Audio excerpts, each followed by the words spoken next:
So I mean, the main thing about this one, I think, that we can focus on is just kind of how to facilitate those kind of the people are actually carrying the game. If that makes sense. Yep. There was some kind of warding things that I just wanted to go over, which we'll cover in a second. So yeah, in terms of the laning phase, I mean, it's going to be a very, when you're into something like Zeri Yumi, it's going to be a very boring laning phase. Samira can't really do that much inside of the lane. So the main thing that you're just looking for is to make sure that the waves are in good positions and then just roam. Yep. Like, roams into top this game are super valuable, like we did. But yeah, the fact that we knew where Hecarim was and still was kind of crazy. So this was a good fight at first. I think we overstayed a little bit here. So right here, see, as soon as we've got this initial trade-off, what we're looking for is... So whenever we looked for a trade in bot lane, especially at these levels, I mean, at level 2, the chances are that as a Janna, we're not going to kill anybody, right? Like, so what we're looking to do is try and get as much as we can so that we get a more favourable trade. So what you're really looking for when you go into these fights is summoners. Like, that's the main thing we want to go for. So like here, as soon as this Samira gets exhausted here, your priority should just be to step back. Just run away. Like, we don't really need to continue forcing. Like, we did use Ignite, which I think we used Ignite a little preemptively. So like here, I just reset it because it was going a bit blurry for some reason. So yeah, here, we don't really need to Ignite her, just because the lane is currently really short for them. And it's very easy for them to get back to tower. So what we're looking to do is just trying to get a big trade off and then burn something from them. So yeah, be careful a little bit with Ignite usage. It wasn't the worst, but we were never going to get a kill in that range, right? Whereas if we still had Ignite here, sure, she would have maybe this much HP, but then she has to look to heal herself instead of the Zeri, and then we just look to go in again, right? Like, so whenever you're playing into sustain champions, you do want to look to all in them, because obviously the triangle, but it doesn't have to be a single all-in. It can be 2 all-ins, right? As long as you look to go straight away before she gets a chance to heal to full. But at this stage in the game, Yumi's mana is going to cost her a lot, so we can just play around that. So here in this situation, we actually lose a ridiculous amount of HP when we shouldn't really have. So yeah, just those trades, just in the early stages of the lane, unless you're playing something like Brand, Zyra, Xerath, stuff like that. Unless you're in a kill lane, you want to look to just get summoners and then just slowly chip them out. Yep. Because one of the big things as well is Yumi to heal up, she's already used this much mana and she's still only just over 50% HP. So she's only at 60% HP now. She's going to end up in a position where she's going to have no mana because of a really good short trade like you did, or we should have done. So then she's going to be in a position where she is completely locked inside of the lane and she can't do anything. So then you get complete control over the lane state and you can do whatever you want, really. It becomes pretty easy. This was a shame. It was a good queue. But she, the Yumi healed, I think. Did Yumi heal, or was that just her E? I think she used Summoner Healer.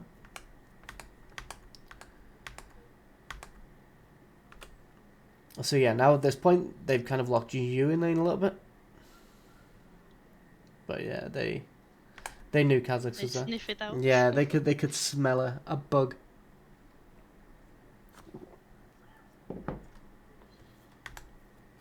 So yeah, now at this point, we're kind of in a position where we're just looking to survive, just so that we can get to those boots, so that we get a decent back off.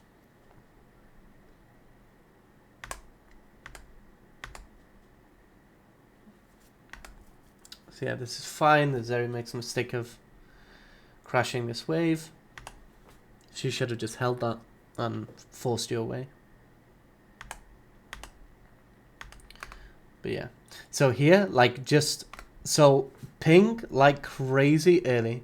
Like one of the funniest things I heard lately is ping as if you're being toxic. Like even if you're not. So just Yeah. spam her to back away because obviously he's here.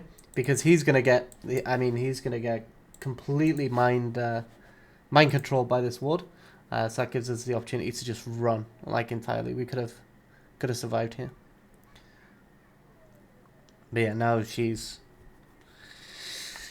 griefed it and she's just gonna die. Like there's no point in us really doing all too much there because she's gonna die. If we walk up there, we just die as well. So there's no point. And we have plenty of gold. So here, one of the big things is when we do reset, we also want to be deciding what we do on the map based on the lane. So with the lane in this position, what do you think your first... What do you think you should have done out of base? It's gonna slow push, so look to mid top. No. So you never really want to roam on a slow push. Because what's going to happen is if this slow push is in and Samira's alone pushing it, then we're going to be... Let me open up Rift Kit 1 second.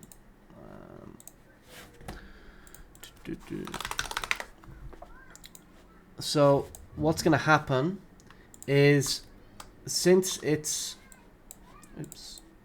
slow pushing, it's going to end up in a position where it's going to stack up really big and then it's going to go in. The issue that you're going to have then though is because Samira and Yumi are both here, what they can potentially do is freeze the wave against the Samira, so they can then freeze it when it's big here and then just zone Samira off, especially if Hecarim sees this too and then comes into bot, then Samira just dies.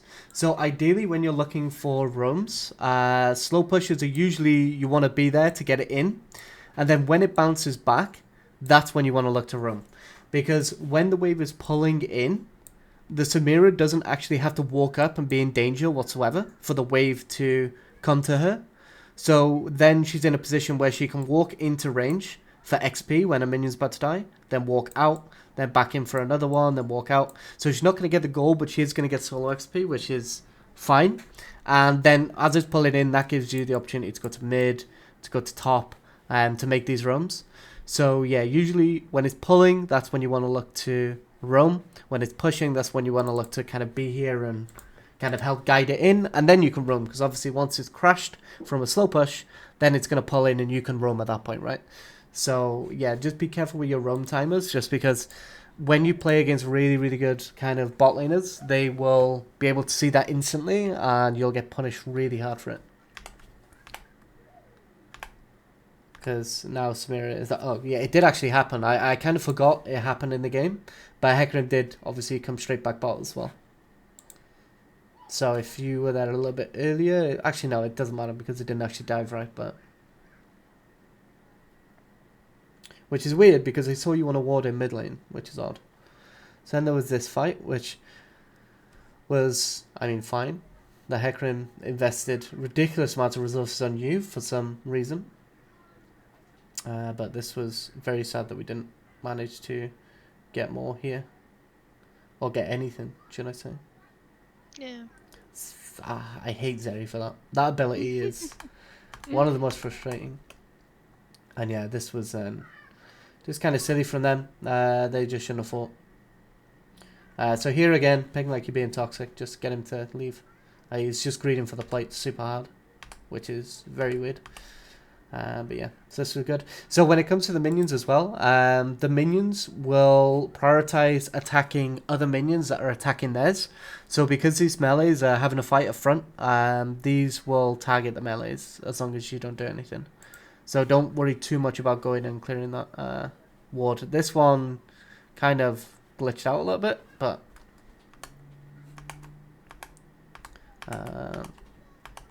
then yeah, so at this point it's getting to a point in the game where it's getting a tad bit doomed. But again, Garen has got 5 plates top. So what we're looking to do now is we're just looking to completely ignore bot lane. But yeah, so your R does actually move her egg. but I mean, we do still get it in the end. We did kind of grief the arrow a little bit, but Yeah, the thing was, I was thinking I wanted to wait for her to use her ult before oh I yeah, ulted, and but then get rid I of it. should have Yeah, just ulted immediately. yeah. Or you could have also held alt, look for a Q, and then once she's knocked up with the Q, then you could look to add her back into the Vlad. Yeah. Like Kazakh's was coming up though, so Yeah. The thing was, I was yeah, stunned, and then my ult went through after my stun yeah. duration got out. So here, when we're walking up to that bush, we want to get a ward in there, just so that we Yeah. see what's actually happening. And then we would have seen My Hecarim camera control quick is enough. whack. Yeah, a little bit, yeah. So get used to kind of nudging more. So like, for Yeah. example, see how you click here? Yeah. When you click, quickly nudge. And then when Yeah. you click again, quickly nudge. And then that'll allow you to keep your camera in a much better position. And then when you get like a couple of seconds while you have like no cooldowns, then you can move it like to this area fully, right?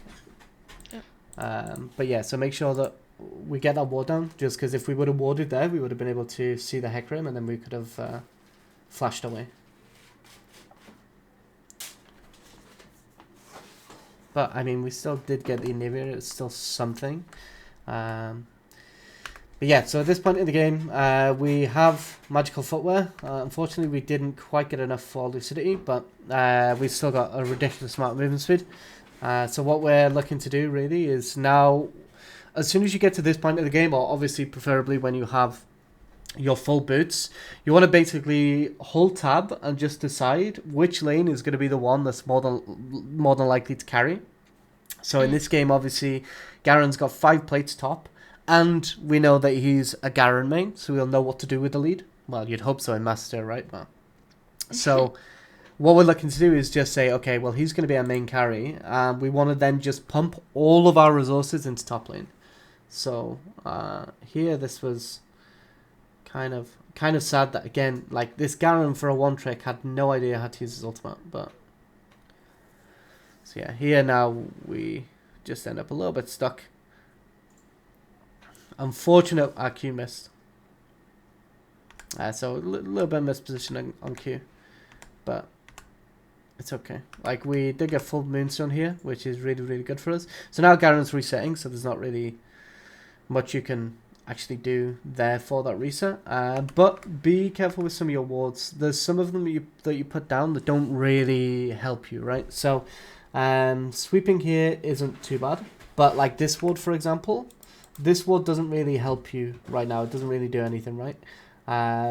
Because at this point of the game, like, there's nobody in this bottom half of the map that's going to actually do anything substantial, and there's no dragon that's coming up there. So what you actually want to do is you want to start repositioning your wards. To be fair, there's already a control ward here, so a control ward here wouldn't have been too bad because it's going to stay for quite a while until the dragon comes up. So we'll see if they come on ward, but normal ward is going to be gone by the time dragon's there, so it's not really going to do anything. So what you'd want to look to do instead is start lighting up the side of the map that Garen wants to play for. So there, obviously, you walk towards him, but he reset. So one thing you can do is just look top a bit more to see what he's actually doing. Because if you look top and he's, well, actually he's like 50% HP, right? But we can then see how the lane is, and then we're looking to see, okay, where's he go? Now right here, the Garen is going straight back into top lane. So for us, that should have been a time we go, okay, we're gonna go and ward like crazy around this top side. So one of the problems is because we put a ward here and a ward here. So I'll put it in a different color. So this ward doesn't really do anything either. And like I said earlier, this ward doesn't do that much. So it's not actually really providing that much for the Garen in the top lane. Instead, what you could do is, so the control ward's there, that's going to block that entrance, so you can see from there. This one's here, so it's going to block there. But what we want to do is, because it's Hecarim Yumi and they've got so much speed, we want to try and get some a little bit deeper, right? So in this position that we're in right now, this wave is pretty huge. So if we had wards, what we look to do is we can safely walk and ward here, and we're completely safe to do so. Because if they move, they're going to lose this huge wave, and we've got a ton of disengage that we can get out with, right? And then the Vladimir can move too. So getting a ward here would have been pretty helpful. You could have also maybe come around here and maybe either got one on this edge, or if you're feeling a little bit safer, maybe here. But this one's a little bit risky. But here and here would have been 2 good wards, because then this entire area is lit up. So Garen could do whatever he wants in top, and he can push to his heart's content, and you're completely safe, right? So even though the logic might be, oh, well, you know, we should ward up Dragon, because, you know, that's the objective that's coming up. Dragon at this point of the game isn't going to save this game for us, because they've already got such a lead. But the Garen might. You know what I mean? Okay. Yeah. So, oops. I pressed the wrong button. Which, to be fair, he did kind of... And he did kind of end up carrying. So, plus it's...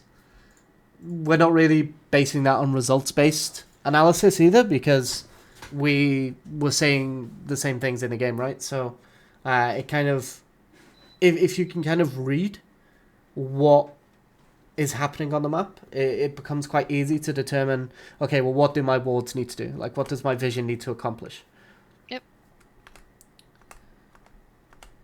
So, yeah, now, this fight was huge. So, it's a shame that he sold that, but this was kind of the breaking point. I mean, this volley there was really bad. He didn't really earn this LP, but... Shame that Samira got quite a lot here. It would have been nice if that was on Vladimir or Garen, then I think that could have potentially won the game for us, but it's okay. So yeah, now we get a reset off. We've got awards. So again, like, you only really want to get 1 control ward on base. And to be honest, you also only really want to be getting a control ward when it's going to give you something, right? So to be honest, even on this base, the control ward is probably not needed, because there's nothing to really control ward for, right? Like, they're not going to be able to rush Baron early, because their comp just doesn't really have... I mean, they do have an Anivia, sure, but Zeri doesn't do as much to Baron at this stage. If they had like something like a Kai'Sa, something like that, then maybe, but basically at this point now, the control wards are okay, but they don't do a massive amount, and they're just kind of eating away at your gold. So this was okay. So these unorthodox wards are actually really good though. So the ones that you put here, like on that edge and up here, are really, really good, because they're not common to be cleared by pinks. They're what I call sweeper only wards, where they'll only really get rid of them if they sweep, which is really, really good. Yeah, and I think it's nice into Hecarim. Yeah, for sure. Because the wards that are like in the entrances, if you see him there, it's too late. Already too late. Yeah, oh, for sure, for sure. So here, like, this was actually okay. So even though this seems like, okay, you know, we died here, you know, we burnt a flash, like, it was actually good, because we got Yuumi ult and Hecarim ult, which then facilitated the later fight, right? Yep. 2 seconds, I have to just change battery. Yeah, sure. Wait, you have battery headset?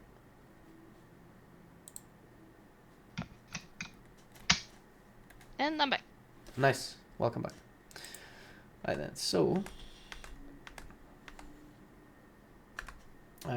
here, actually no, it wasn't here. Never mind. So this kind of a similar situation. Like, our goal in this game. So another thing to kind of decide is, does it matter if our composition is first on objectives or can follow up on objectives, right? So in this game specifically, because we have a Vladimir, it's completely fine if we're not on objectives first. Because if Vladimir can get in, obviously he can W pass Yuumi ult and get his R off into a big E, into a big Q. And because Dragon is going to reduce their resistances by so much, it's basically going to mean that you can delay them or force them off the Baron. You don't have to take it, but you can just stop them. So instead of actually warding up around the Baron, like, this control ward has been here all game, actually. Like, the value in that ward is wild, but that's an anomaly, right? So here, again, Garen is going bot lane. So what we want to do is we want to go, okay, well, these wards are about to, well, they're going to get low, right? So what we can do instead is we can walk into bot lane and look to refresh all this area with wards, so that he is free to just keep pushing. Now, what that's also going to do for us is if, say, for example, Hecarim starts coming, he's going to see them, but then we can actually start the Baron. So one of the biggest things to also understand about wards is even if you don't have wards in a certain place, you still get information. So what I'm trying to say is you have all of these wards in bot side. If they don't show on a fully lit up bot side, you know they're top side, right? Yeah. So you know they're there. Like, you're not going to see them, but you know they're there. So it's like you can still make decisions around playing around this top half of the map purely by only warding the bottom half. So even if you don't have vision in an area, you still get information based on the wards that you already have down, which is also a really, really big thing.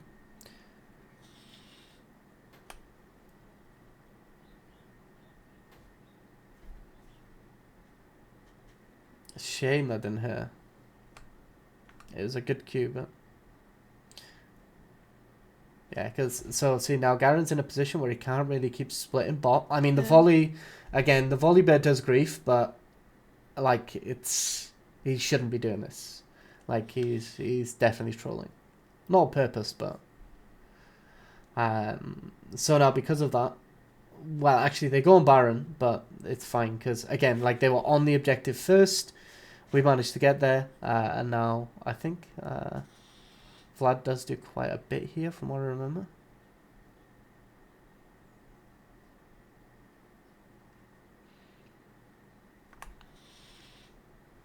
Oh yeah, we did get a kill on the Anivia, which is good. And then we got the red. Oh no, we got the Volibear too, right?